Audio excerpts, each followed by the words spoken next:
전도서 7장 1절부터 4절까지 7장 1절부터 4절까지 봅시다. 좋은 이름이 좋은 기름보다 낫고 죽는 날이 출생하는 날보다 나으며 초상집에 가는 것이 잔치집에 가는 것보다 나으니 모든 사람의 끝이 이와 같이 됨이라. 산 자는 이것을 그의 마음에 둘지어다. 슬픔이 웃음보다 나음은 얼굴에 근심하는 것이 마음에 유익하기 때문이니라. 지혜자의 마음은 초상집에 있으되 우매한 자의 마음은 혼인집에 있느니라. 초상집과 혼인집이 대표하는 이제 각각 대표하는 어떤 상징성이 있잖아요. 혼인집은 즐거움이죠. 즐거움이고 행복이고 신부가 가장 아름답게 옷을 입는 날이고 그지 일생에 단 한 번 입는 거지. 그걸 입고 설거지하지 않잖아요. 한 번 딱 입는 그날 이제 가장 아름다운 이상적인 모습을 이제 다 이렇게 바깥으로 표현 연출한 날이 결혼식 날이니까 신부에게는 가장 아름다운 날이고 신랑에게도 이제 뭐 여자를 얻는 뭐 즐거운 날이죠. 옷이야 뭐 똑같은 옷이지만 그러니까 이제 서로 어떤 동화 속에 어떤 상상 속에 각자 꿈꾸던 이제 가장 이상적인 어떤 모습들을 연출하는 날이 이제 결혼 날이잖아요. 그러니까 여기서 말하는 혼인집은 가장 인간 상상력을 극대화시켜서 누릴 수 있는 어떤 그 행복의 절정, 그걸 이제 혼인집으로 이렇게 표현한 거죠. 그러니까는 결국 혼인집이라는 것은 인간의 추구하는 행복과 즐거움의 또 최종적인 모습, 그 상태를 말하는 거고, 반대로 초상집이라는 것은 죽는 거니까 모든 꿈과 희망 다 날아가는 거잖아요. 모든 꿈과 희망 다 날아가고 끝나는 거지. 그게 초상집이지. 그러니까 인간의 모든 희망을 삼켜버리는, 인간의 모든 꿈과 이상을 다 헛되게 만들어버리는 것이 초상집이에요. 초상집과 혼인집을 딱 대비를 해서 어디에 우리 마음이 있느냐라고 하면 솔직히 말하면 우리는 항상 혼인집에 마음이 있죠. 혼인집에서 누릴 수 있는 그런 즐거움, 행복, 또 기쁨, 그걸 우리 추구하잖아요. 그러니까 기쁘기 위해서 얼마나 노력해 우리가 행복하기 위해서. 행복하기 위해서 막 길을 쓰잖아요, 우리가. 그러니까 근데 여기서 뭐라고 표현하냐면 그렇게 행복을 추구하는 그 혼인집의 즐거움을 추구하는 그 사람들이 사실은 우매한 자의 마음이다라고 하죠. 우매한 것이다. 그러니까 뭐 행복 추구권, 행복을 추구하는 자체가 성경에서 볼 때는 참 어렵다는 거죠. 왜냐하면 자꾸 인간의 본질에서 이탈하니까, 인간의 본질로부터 멀어지는 거니까. 그럼 지혜자의 마음은 성집에 있어요. 지혜자의 마음은 인간의 이제 본질을 주목한다는 점에서 인간의 본질을 주목하는 그것이 이제 지혜롭다고 하는 거죠. 그래서 쭉 그런 대비로 이게 이어지는데, 사실은 이제 이런 모든 말씀들이, 이걸 잃는다고 해서, 그래, 차라리 진짜 내가 초상집에 가야지, 혼인집보다는. 이렇게 이제 우리가, 이거를 이제 또 우리의 어떤 행동의 강령으로 삼을 수가 있거든. 행동의 원리로, 그래, 여기 말씀 보니까 결혼식보다는 그래도 이제 장례식장 하는 게 낫겠다. 이렇게 생각할 수 있다고, 간단하게. 그러면서, 나는 정말 전도사 말씀대로 내가 행동했어. 이렇게 생각할 수 있지만, 그건 진짜 천만의 말씀이에요. 말씀의 껍데기만 핥고 있는 거죠. 진짜 그 내막은 뭐예요, 내막은? 우리가 인생의 본질, 인간의 본질을 이렇게 꿰뚫고 있다면, 그러니까 뭐 결혼식이 가나, 장례식이 가나, 별 차이가 없어요. 다만 이제 장례식 같은 경우에는 내 감정을 절제해야 되니까, 웃고 싶지만 어때? 참아야 하느라. 여기 이제 엄숙한 자리니까. 웃고 싶은 자리에 있어도 뭐 견디고 그러잖아요. 근데 이렇게 참다가, 그 TV에서 뭐 갑자기 개콘 나오면 웃잖아. 그런 것처럼. 또 월드컵 때 뭐 그런 말, 무슨 영화지 그거? 전도연하고 나오는 영화 보면, 단식장이었는데, 그때 2002년 월드컵 할 때였거든. 다 막 침울하게 그냥 소주 마시면 이렇게 애도하고 있었는데, 갑자기 축구 보던 사람들이 한 골 넣었단 말이에요. 와! 하고 그럴 때 갑자기 장식장이 아니고 응원장이 돼버렸다고, 장식장이. 그런 영화 이제 나오거든, 영화 장면에. 사람이 자기 의지로 슬퍼하는 마음을 연출하려고 막 애를 쓰고 있는데, 사실은 이게 절제가 안 돼요. 그냥 튀어나와 버려요. 그만큼 사람은 이 땅의 즐거움에 빠져 있는 거지. 그래서 진실로 어떤 그 인간의 본질을 접한다는 것은 인간의 힘으로서는 불가능해. 죽는 거 누구나 다 알지. 메멘토 모리, 죽음을 기억하라. 누구나 다 알죠. 알지만 우리가 스스로 이성적으로 아는 죽음, 논리적으로 명확하잖아요. 그럼 죽으니까. 논리적인 명확한 귀결, 죽음 안다고 해서 그래 앞으로 내가 절제해야지. 그거 되는 게 아니에요. 그러니까 오직 여기서 말하는 이 소상집이라고 하는 것은 예를 들어서 성령에 의해서, 그러니까 성령이 몰고 오는 특별한 어떤 영역, 그러니까 성령에 둘러싸여서 발생되는 그 십자가의 사건 속에 있을 때에만 이 인간의 본질, 죽음을 한 본질을 우리가 접할 수 있다는 거죠. 그러니까 예를 들어서 뭐 요즘 영화도 그런 것도 있더라고요. 그러니까 자기장 이렇게 앉아 있는데 이 사이에 자기장이 흘러 이렇게 다가가면 그냥 맞고 떨어져 버려요. 자기장이 흘러갖고 자기장이 튕겨내는 거지 사람을. 그러니까 같은 공간이 있어. 뻔히 보기도 해, 대화도 해. 그런데 이 사이에 자기장이 막이 맞고 있어요. 다가가면 튕겨 나와. 그런 것처럼 성령이 다가와서 우리를 에워싸게 되면 같은 공간에 있잖아. 대화도 같이 해. 근데 이 사람에게 성령이 에워싸고 있어. 그러면 이 사람은 지금 인간의 본질이 뭐냐 하면 십자가에 죽으신 예수님의 십자가의 사건 속에서 인간의 본질을 보고 있는 사람이고, 이 사람은 같이 앉아 있지만 자기 자신이 갖고 있는 육체가 뿜어내는 환상에 있는 사람이라고. 그러니까 육에서 난 것은 육이고 영에서 난 것은 영이기 때문에 소통이 안 돼요. 전도서 말씀을 이성적으로 읽고 메멘토 모리, 죽음을 기억하라. 그래, 인간 난 죽는 거니까 맞아 하고 이렇게 심각하게 뭔가 철학적으로 생각해서 자기 인생을 뭔가 절제 있게 살아갈 수는 있거든. 그 마르커스 아울레스처럼 명상록 써가면서 말이지 이렇게 꼴값 칠 수 있다고. 근데 그거는 인간이 이성이 만들어낸 하나의 연출이기 때문에 근본적으로 솟아오르고 있는 그 인간의 어떤 근본적인 죄성이라든지 그걸 절제를 못해요. 그래서 마르커스 아울레스 그렇게 대단한 사람이지만 아주 무능하고 쓸모없는 아들한테 황제를 불러주거든. 걔가 또 다 말아먹거든. 그렇게 철인 황제가 뭐 철학 깊이 조예 있고다고 해서 그 딸도 하나 있었거든. 그 딸하고 그 누나가 있었거든. 그러니까 딸하고 아들이 있었는데 아들에게 왕에 물려주면서 잘 지내기 원했거든. 결국은 이 아들이 누나 나중에 죽여버려. 황제의 그 어떤 반역 같은 것도 씌워가지고 의심하고 하면서. 그러니까 그렇게 인생의 본질을 깊이 탐구하고 철학적으로 깊이 인생을 통찰하고 그렇게 자기를 절제하고 말이지. 그렇게 명상을 써가면서 이렇게 살아온 그 사람이라 하더라도 한 치 앞도 못 보고 결국은 뭐 자기가 세웠던 그 모든 그 한탄한 그 왕의 계승, 아들에게 불렀던 그 모든 가치가 나중에 다 허물어져 버리거든.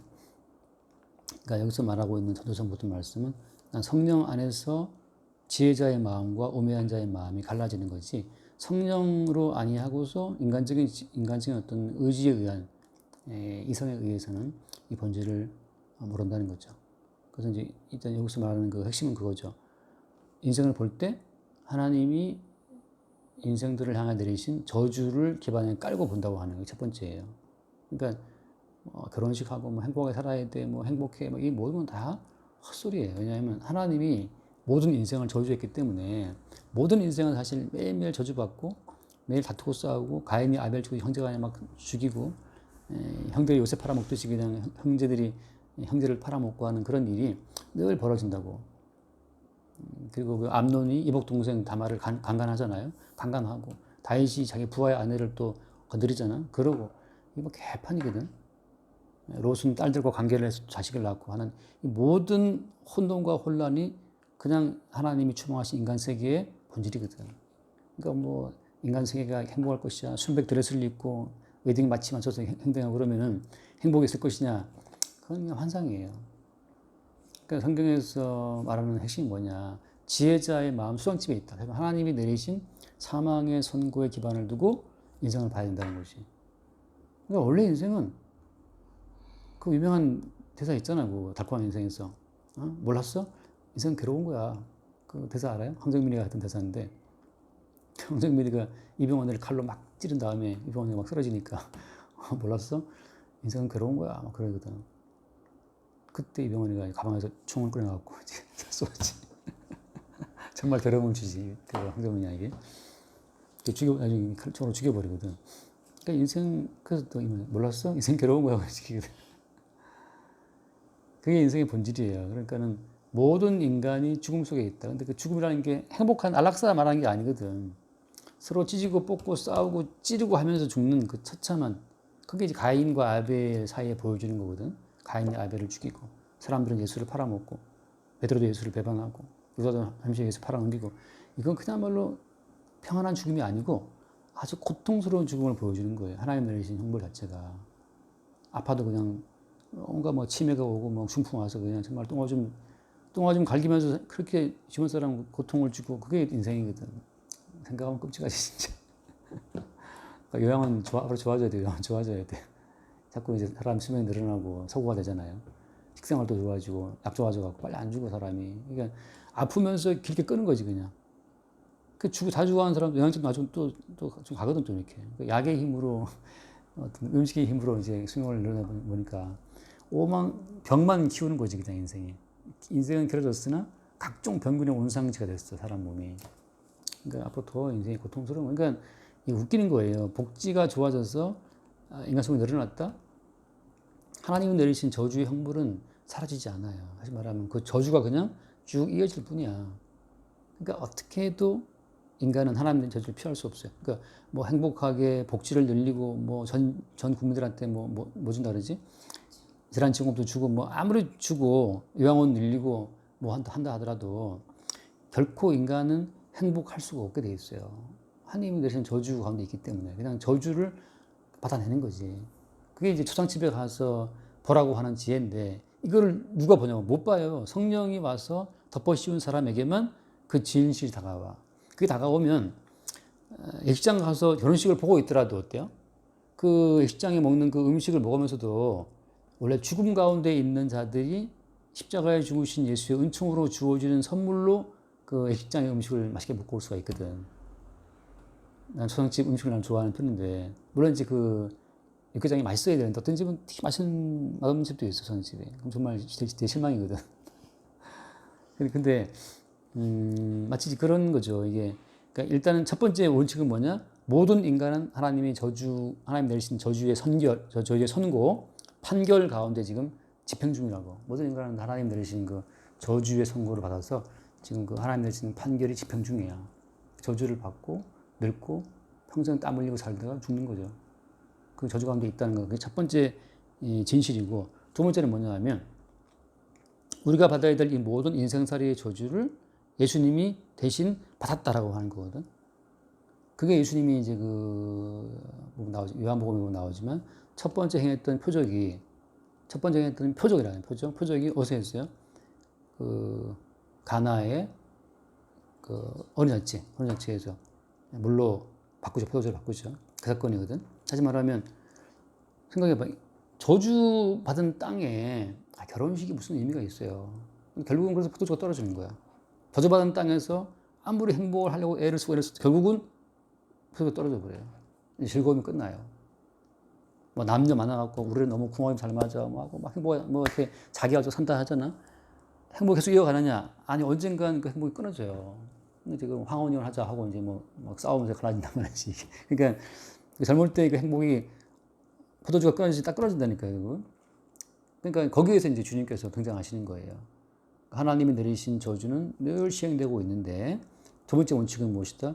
우리가 받아야 될 모든 죽음의 저주를 예수님이 대신 받았다라고 하는 거. 하나님은 모든 저주를 예수님에게 다 예수님의 몸에다가 하나님 내리시는 모든 저주를 예수의 몸에 실행을 시킴으로써 이제 우리 인간에게 떨어진 모든 저주를 예수님의 몸으로 집약시켜서 실행해서 인간에게 내리는 모든 저주를 하나님이 끝나게 하신 거예요.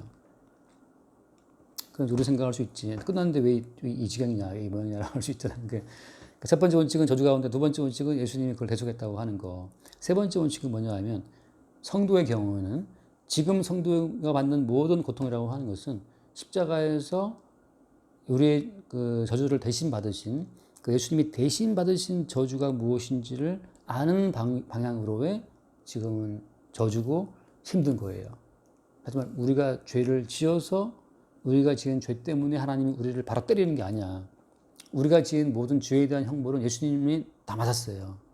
그러니까 우리를 때리는 그 저주 가운데 주님이 끼어들어서 주님이 감당하심으로써 이제 성도는 뭐냐면 이제 성도의 인생에 벌어지는 모든 고난이라고 하는 것은 대신 맞으신 예수님의 그 저주의 그 항목이 저주의 그 아픔이 어떤 것인지를 지금 우리는 역으로 알게 되는 거예요. 그러니까 이건 굉장한 차이지. 옛날에는 권선징악처럼 내가 행한 죄로 인해서 내가 얻어맞는다. 이런 형태였다면 지금은 내가 받은 모든 저주를 예수님이 대신 맞았기 때문에 지금 내가 받는 모든 고난은 대신 고난받으신 예수님의 고난이 무엇인지를 알게 하는 방향으로의 고난이라고. 우리가 범죄했던 모든 범죄의 결과로 주어진 저주는 어때요? 예수님 십자가에서 이미 결산을 끝냈어. 이미 다 끝냈다고. 지금 괴로운 건 뭐냐? 지금 괴로운 것은 예수 그리스도의 고난에 참여하는 거예요. 그래서 바울이 그런 말 하잖아. 예수 그리스도의 죽으심 거기에 내가 참여함으로 또 어때 그의 부활까지 참여했단 말을 하거든.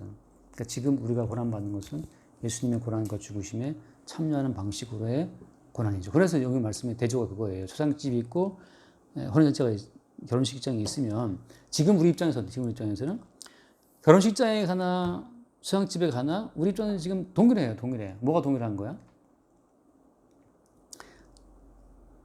사람 죽은 데 가면 인생의 본질이 죽음이라는 사실을 보게 되는 거고 이 인생의 죽음을 대신 떠안고 죽으신 십자가의 예수를 바라보는 거고 결혼식 가면 어때?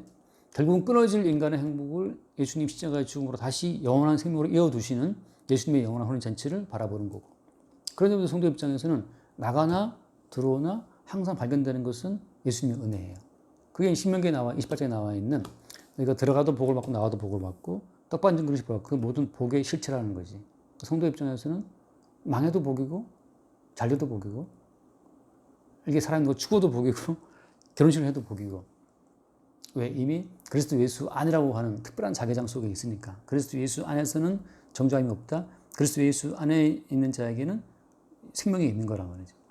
그런 점에서 전도서의 모든 말씀이 이제 성령 안에서 그리스도 예수 안에서 다 새롭게 해석이 되는 거기 때문에 이제는 십자가에 죽으신 예수 그리스도에게로 모든 어떤 인생의 관점이다 모아지는 거죠. 그래서 여기 말씀도 그냥 많이 보거든. 사람들이 이걸 갖다가 이제 해석할 때 그래 인생이 죽음이니까 죽음의 본질을 알게 하는 점에서 정치가 낫지 이렇게 말하지만 그냥 철학적인 통찰에 불과해. 그건 뭐 다 알아. 은기도 알아. 은기도 뭐 내가 뭐 야 아빠랑 같이 죽자 했더니 막 그때 뭐 상한 음식 먹는데 이제 은기 빨리 버리라는 거지. 그래서 괜찮다 먹을 수 있다. 그래서 야 아빠가 이 상한 음식 먹고 죽으면 같이 죽는 게 낫지 않겠나 한 식구가 다 같이 먹고 그랬더니 아니야 살 사람은 살아야 돼 그러더라고. 너 살아서 뭐 하려고 그랬더니 나 살아서 내가 잔해 치러줄게 아빠 그러더라고. 오케이. 누구나 다 알아요 죽는 것은. 근데 이제 십자가에 죽으신 예수님의 죽음 속에서 자기의 죽음을 본다는 것은 성령 안에서만 가능한 일이라는 거지. 그러니까 예수님의 고난, 나의 고난이 예수님의 고난과 연결되어 있다. 그러니까 성령이 아니고서는 아무도 몰라요. 내 몸은 내 몸, 예수의 몸은 예수의 몸이지. 내 고통은 내 고통이야. 예수의 고통은 예수의 고통이지. 뭔 상관이야? 아니, 성령 안에 있으면 내 고통 자체가 고 예수의 고통이 무엇인지를 아는. 다시 말해서 십자가에서 먼저 고통받으신 그 예수의 고통이 전달되어 내게 오는 거거든. 뜨거운 거 만지면 손끝이 뜨겁다고, 이걸 느낀다고. 온몸이 다 느껴요. 그런 것처럼 머리이신 예수님이 당하신 모든 아픔 자체가 계속 우리에게 매일매일 전달돼. 그러니까 우리는 나를 대신해서 고난받으신 예수의 고난이 이런 거였구나라고 하는 것을 일상을 통해서 아는 거죠. 그런 점에서 일상 이꼴 굉장히 영적인 거예요. 그러니까 성도의 일상은 매우 영적인 삶이에요. 뭐 성경을 읽고 막 묵상해서가 아니고 먹고 마시는 그 모든 게 다 영적인 거야. 왜냐하면 한 그릇 밥도 이게 십자가에 죽으신 예수의 은총으로 내게 주어진 양식이구나를 알면 그게 아주 신령한 양식이 되는 거거든. 근데 산의 진미를 먹어도 본인이 막 땀 흘려 일한 것으로 먹고 있으면 예수님과 아무 상관이 없어요. 그래서 부자는 연락하고 잔치하다가 지옥 가는 거지. 그런 식으로. 언뜻 봐서는 말씀이 어려운 것 같기도 하지만 사실 십자가에 죽으신 예수님의 관점으로 찍어놓고 이 모든 말씀을 보면 그게 뭐 어려운 얘기가 지금 없을 수 있는 거죠. 그래서 지금 그러니까 뭐 좋은 이름, 좋은 기름은 다 마찬가지잖아요. 좋은 이름은 영적인 걸 말하고 기름은 물질적인 걸 말하는 건데 영과 육의 차이를 말해요. 여기서 말하는 기름은 순수 그대로 물질적인 기름을 말하는 거거든. 근데 말하자면 우리는 어떤 이름을 얻었어요? 우리는 이제 뭐 정춘하, 뭐 최은희 이딴 이름은 사실 쓰레기 이름이고, 왜 인간 부모가 자기 욕망 채우려고 우리 지어준 이름이거든. 근데 뭐 귀찮아서 그냥 아이 뭐 금이, 은이, 동이 할 수도 있어요. 뭐 어떤 집처럼 첫째는 금이고 둘째는 은이고 셋째는 동이래. 금운동해서 뭐 지었다 하더라고. 그런 집도 있거든. 그래서 옛날 드라마 제목도 있잖아. 동이라고. 숙종이랑 결혼했잖아. 근데 우리의 사실 이름은 어때? 우리의 이름은 그냥 예수 그리스도 이름밖에 없어요. 그러니까 우리는 예수 그리스도의 것, 예수 그리스도의 지체, 그게 어떠한 그 뭐랄까 여기서 말하는 좋은 길은 부양보다 낫다는 거지. 그다음에 죽는 것이 뭐예요? 죽는다는 것은 말하자면 그렇잖아요. 예수 그리스도와 함께 죽으면 예수와 함께 살 것이요라고 하는 말씀처럼 사실 그냥 죽는 건 이거는 지옥으로 떨어지는 것은 이건 고통이에요. 성도 입장에서는 바로 말했잖아요. To die is to gain이라고. 죽는 것도 유익하다. 그러니까 복음으로 보게 되면 성도 죽는 것도 유익한 거고 망한 것도 유익한 거예요. 하나님이 그리스도 예수를 나타내고 증거하기 위해서 망하기도 하시거든. 죽이기도 하시고 살리기도 하시고 그 모든 과정이 성도에 다 복인데, 그러니까 주와 함께 죽는 것도 복이라는 거죠. 육적인 출생보다 낫다는 거지. 그런 흐름 뭐 같은 이야기예요. 사람들의 슬픔이 웃음보다 낫다. 슬픔이 낫는 것은 뭐냐면 그 연출된 세상, 그러니까 이 세상은 연출된 거거든 사실은. 세상은 이런 거예요. 하나님에 의해서 쫓겨난 가인이잖아. 동생 아벨을 죽이고 하나님이 죽이고 싶어서 막 이제 해서 하나님 추방시키거든. 가인의 표로 못 죽이도록 하고 그 죽음에 쫓겨나온 가인이 성을 쌓잖아요. 성을 쌓고 거기서 뭘 해요? 거기서 자식들을 낳는데 동솔기계 만드는 두발 가인도 낳았고 유발, 퉁소 부는다 음악하고 그러거든. 그러니까 그 가인이 성을 쌓아 거기서 살면서 문명을 발전시키면서 음악까지 문화와 모든 예술과 문명을 꽃피운다고. 그 인간이 만든 문화와 문명과 예술이라고 하는 그것이 뭐야? 다 연출이에요. 다시 말하면 인간이 자기 행복을 만들어 놓은 허구의 세계를 만들어 놓은 거야. 뭘 피해서? 죽음이라는 실상에 도망쳐 와서 죽음이라는 실상을 피하기 위해 잠깐 이렇게 환영처럼 만들어 놓은 거라고. 그래서 잠깐 죽음을 잊게 만드는 거야. 죽음이 안 보이니까 어때? 행복한 것 같은 거야. 죽음이 안 보이니까. 그러니까 너무 두려운 사람들이 술을 먹고 이제 술에 취해서 두려움을 잊어버리는 것처럼.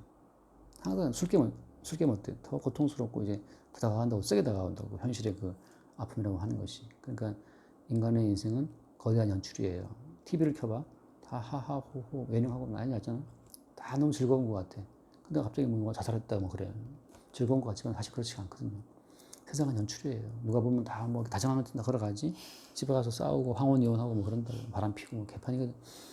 그러니까 그냥 연출이거든. 그러니까 슬픔이 웃음보다 낫다는 것은 그 웃음이라는 그 연출 세계의 이면을 우리가 본다는 거죠. 아, 세상은 그렇게 다정해 보이는 커플도 하는 그런 것은 아니고 행복해 보이는 집안도 가보면 다 고통이 있고 그런 거예요. 그걸 이제 안다는 거거든. 그러니까 이 눈에 보이는 세상의 연출에 속지 않는 것이. 저 집은 행복할 거야.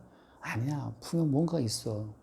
뭔가 또 눈물 지을 일이 있고 아픈 일이 있어요. 어떤 집이고 간에 100% 행복한 집안은 우리가 이미 알잖아. 나이 먹어봐서. 없어요. 그게 슬픔이라고. 인생의 진실을 꿰뚫어 보는 거지. 웃음이라는 연출을 찍고 그 내부를 보면 다 썩어 문드러진 고통들이 있거든. 그걸 이제 보는 거거든.